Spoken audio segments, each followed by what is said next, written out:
thank everybody for being here today. This is a very important event for the development of the city of Guayaquil. First, I want to introduce the mayor of Guayaquil, Mr. Jaime Nebot. Mr. Nebot is both a lawyer and a politician. He was previously a member of the National Assembly and is a two-time presidential candidate.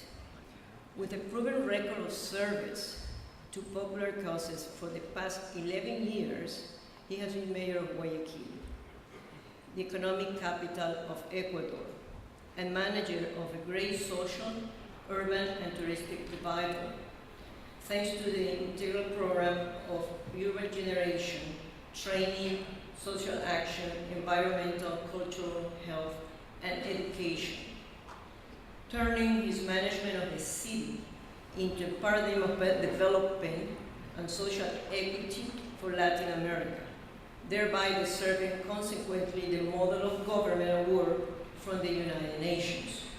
So please welcome, join me to welcome Mr. Nebot.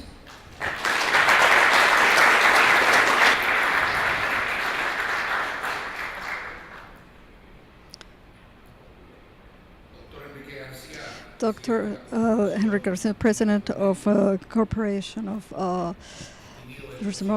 and exhibitors, states, journalists. Welcome and thank you for being at this event, Roadshow of Guayaquil. For protocol reasons, I should speak in Spanish.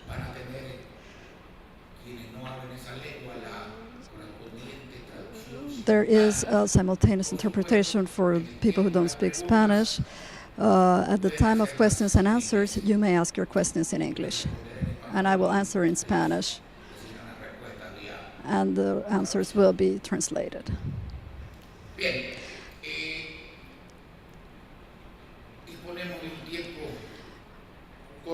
We have a limited time, so I need to be very concrete. I think we have three main goals, which are the ones that have taken us to create this event to tell you what Guayaquil is about. And there are three questions. Should and can tourism be done towards Guayaquil? So there's the conventions tourism, which is different but very important. Can it be successful in the city of Guayaquil? And third, is it possible to do business in Guayaquil? I'm conscious that when I speak about Guayaquil, we're talking about Ecuador and Latin America. So the question is, can business be done in Guayaquil? And I'm not talking about telling you yes.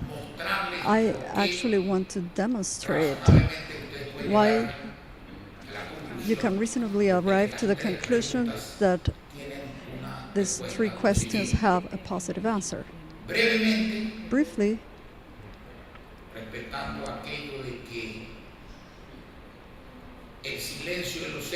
taking into account that the silence of facts is more eloquent than words, we wish to show you part of the changes that is relevant to you and that has taken place in the last 12 years. I wish to indicate you that I received the city of Guayaquil from the hands of a great major who had done a great job. So when you see what you're going to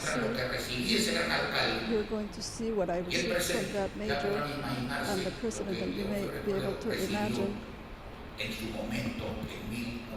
what he did in 1992. So I'm going to ask you the projection for 3 videos and that I will explain shortly.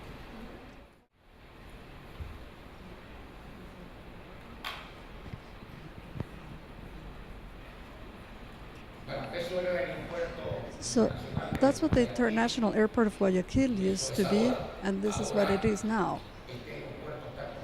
This airport is now being considered as number 1 of its category. This was the land terminal of Guayaquil, This is what it is now. It is undoubtedly one of the best terminals in Latin America.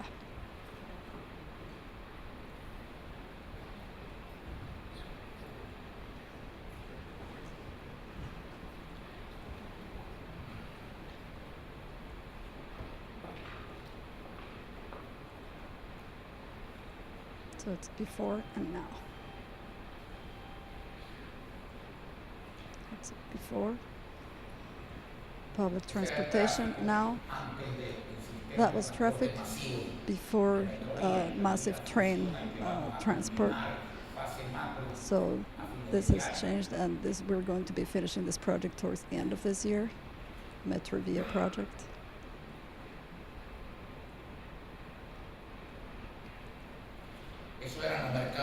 This was the Guayaquil market before.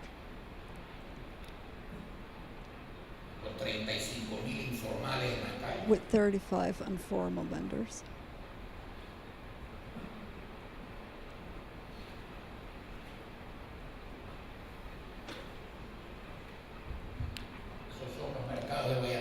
These are actual markets in Guayaquil with 35,000 autonomous workers who are part of a network of 28 different markets. This was the South Market, done in 9005 in the IFE workshops in France.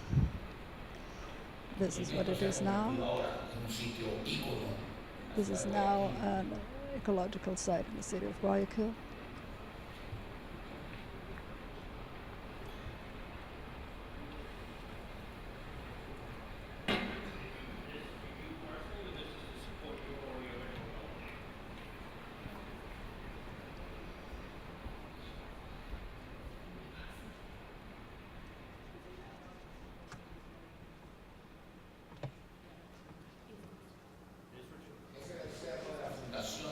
This was the hill of the Guayaquil Foundation.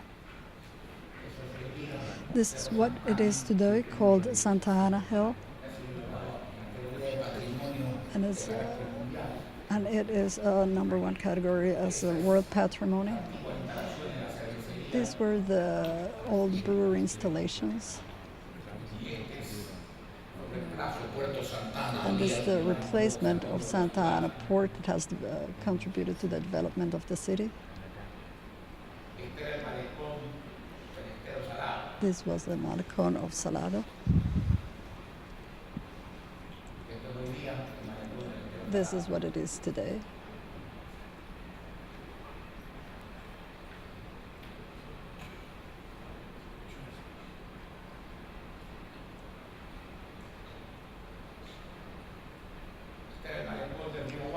This was the Malecón of the Guayas River.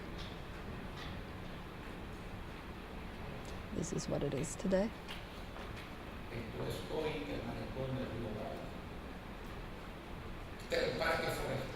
This was the forestal park, one of the main parks in Guayaquil.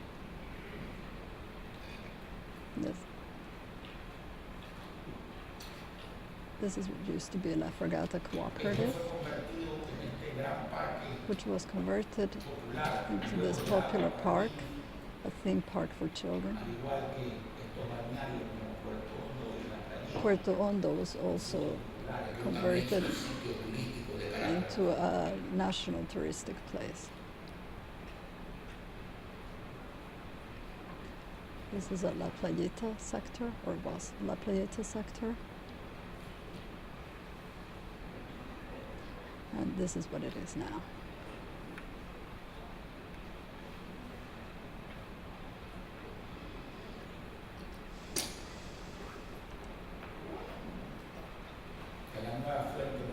This is a new monumental fountain.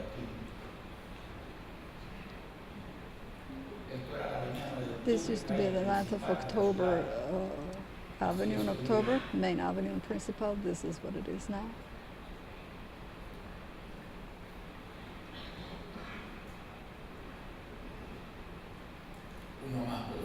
One more, please.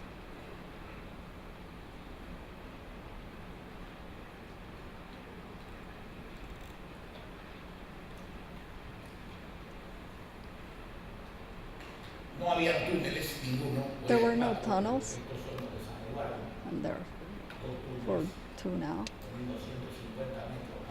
of 1,250 meters each. And these are the new freeways that have been built.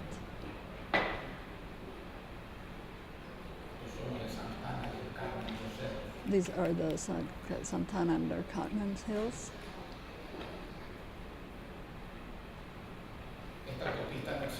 This freeway didn't exist before.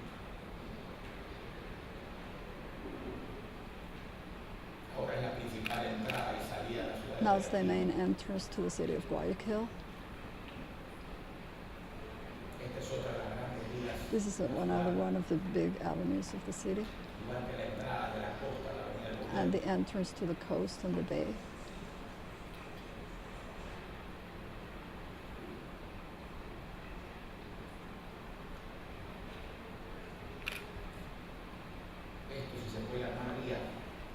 This was Marcardia, and is now what I'm showing you now. So these are the avenues that go south towards the port, and that go to the ancient fair.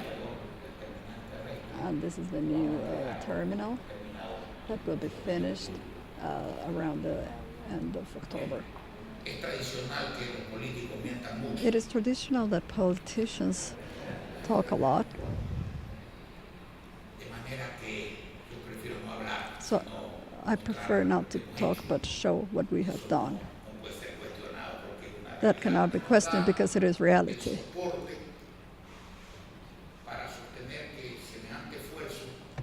So it is obvious that this effort has enormous repercussions on what we're looking for right now. 12 years ago, there was no tourism in Guayaquil. People went to Guayaquil to study, visit family and friends, or do some business, because Guayaquil has always been the economical capital of Ecuador. But nobody went there for tourism, not even our national people. Nowadays, Guayaquil receives the most touristic visits in Ecuador. You can see it's a city that is easy to visit, where it's easy to have fun. We have excellent hotels, very good gastronomy, a lot of things to do. Nice climate, one of the best airports in the world, the first in its category in the world. It can receive up to 5 million passengers. There's good visibility the whole year round. Sometimes it's closed for a few hours in the year. It is an equidistant place in America. There are beaches very close, 45 minutes away. It is the natural entry to the Galapagos Islands. It is half an hour from Quito and Cuenca. So it is easy to do comprehensive tourism in Ecuador. Our ports are visited by 25 to 30 million people every year, obviously nationals and foreign. And tourism has increased enormously, and we want that it increases even more. But the reason for that increasement is the transformation of the city of Guayaquil, the increase of hotels and services, excellent communication. There's possible to have cable. Guayaquil is a digital city in most public places, and of course in all universities and schools. There's Wi-Fi, and private enterprise has helped us a lot in investment in commercial malls. So today Guayaquil is a shopping center for many reasons. So I think that the first question has been answered. The second, convention tourism. There are many companies that don't have their headquarters or not even activities in the countries that they choose to do convention tourism. For instance, Arib, San Andres, Contadora, Cartagena, etc. We have started to sell Guayaquil, and for this call we have two convention centers with all the services. They're small but very beautiful. They are in the Malecón of El Salado near the Plaza del Obrero, and there's another one which is the President Airport, which has been converted into a convention center with all its services. We have a great, we have many companies and institutions, not only commercial but scientific and humanitarian. For instance, the International Red Cross celebrated its world event in Guayaquil. And we had many congresses, seminars along those lines. So what we wish also is to sell the city as a touristic center for conventions. It's a city where you can have it has great hotels, a great airport, good communications, which make it possible by its localization to be used for a convention, tourism convention. And third is the most difficult part, business. Business in Latin America, business in Ecuador, business in the city of Guayaquil. Now I'm going to digress into something that has a relation with what I wish to say. How have we managed to do what we have accomplished? It's relatively simple. We spent 15% of our revenue in administrative questions. 85% of our resources go to public service. Yesterday I was asked, well, how can you do that? It's simple. You need to make people understand, and people in Guayaquil have understood that money belongs to the people and not to the bureaucrats.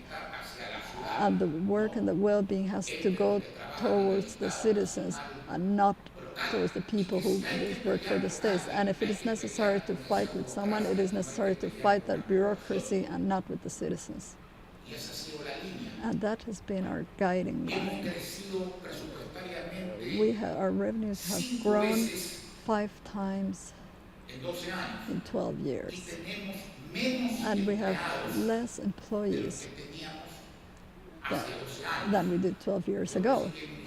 I received the city with 3,900 employees, and till I left Ecuador we had 3,977 employees after 12 years. We're very conservative when it comes to debt. We use 4 to 5% of our resources to pay our debt. And we manage this because we have a good reputation, and it also increases our resources. And I want to make an important parenthesis here. A big part of what you have just seen, most of what you have just seen, have been financed by our own debtor, the Andean Corporation of Development, whose president is here. Him and his people have been very serious when it comes to requirements, but we have always paid on time our credits. We don't owe anything to the Ecuadorian state. We don't owe anything to the bank. We don't owe anything to the international banks. We only deal with the CAF, with whom we have bonuses, corporative bonuses that have been acquired by a fund for the realization of the new airport, Intercontinental Airport, that is going to become a reality when the number of passengers. So we need to be ready not only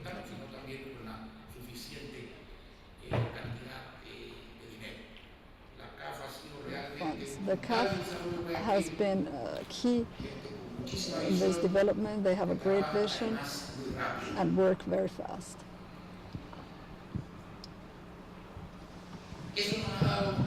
This has given us a very good reputation,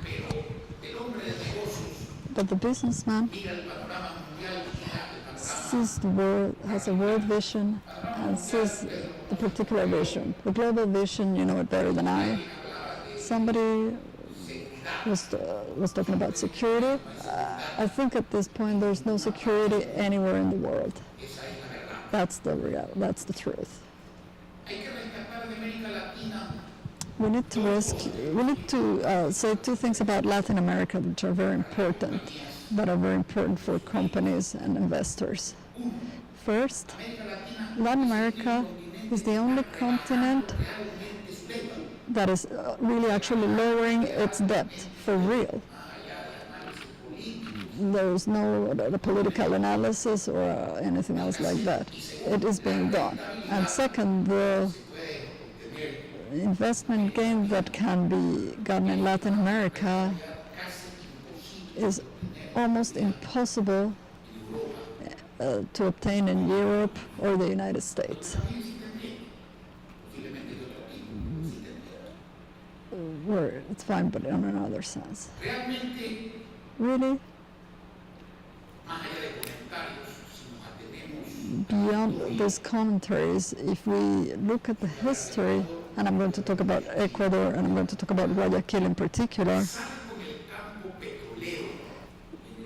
besides the oil and energy, which is a difficult domain because it is ideologically linked to what is called strategic sectors that don't really exist for me. For me, the only strategy is the well-being of the people. Nothing else is strategic for me, but politicians use this term. They think that oil and energy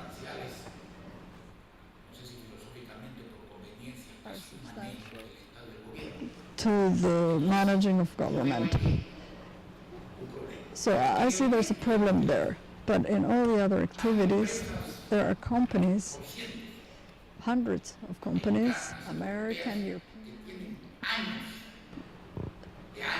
that have been working successfully in Guayaquil without any problems with profits and growth in the city of Guayaquil. And that is not going to change. Even then, if there is a change, it's going to actually get better. Now we have a port, we have our airport that can be used by the water, the airport, are concessions to private enterprises, because public enterprises don't have the capacity to hold this type of activity. Garbage collection is also a concession. So I really think that Guayaquil has the conditions for that. But there is a fundamental factor in Guayaquil. There is no double coin. There is no money-making machine at the hands of the president. It is possible to know what's going on. There's economical stability. Apart from politics, there is growth, salaries growth, there's capacity of savings, there's a demand, and there's capacity of paying. So credit, which did not exist for middle-class people and poor people, has been opened today to everyone. Everyone has access to credit. So in this, we're similar to the United States of America. It's the miracle has happened thanks to organization. Also in Guayaquil, there's political stability. One day, the president of the republic was telling me many years ago that he didn't want to decentralize the port because that was fine if I were the mayor, but he was wondering what would happen if I was replaced. My answer was, people are going to vote. Nobody is essential, but if anybody needs to be worried about this, it's us. I'm referring, in 20 years there have been 12 presidents. In Guayaquil there have only been 2 majors. We think that private company is the best ally for development in a country. The local government has to know that. And of course private companies have its obligations. Salaries, legal salaries, pay for good quality products. So those are the responsibilities of the good manager. But the best ally to develop a country is, and Guayaquil knows that, Guayaquil stimulates the investor, the private investor, whether it's national or foreign, because it's one of our local richnesses. We're not talking about national. We can do tax exemptions, etc. We can not do this nationally, but we can do it on a city level. So this brings me to say, yes, it is possible to do business, safe business, and profitable in the city of Guayaquil. So I only need to say that the last step will be that you become more interested and ask, research, and that you come and visit us. That's the best way to demonstrate you that everything I have said to you is true, and in order to receive there everything that you cannot receive here. And that is our affection, our hospitality, which is one of our traditional richnesses in Guayaquil. Thank you very much to you.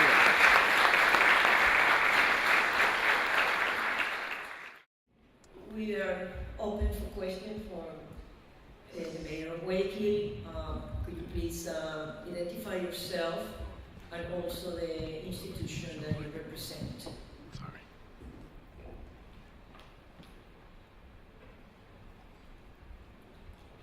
Okay, yes, please.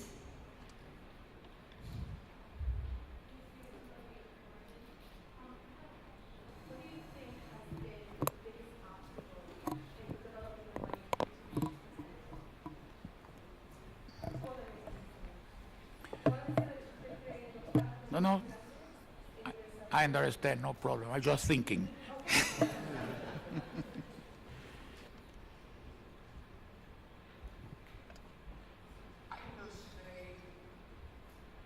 Diría yo, todos o ninguno.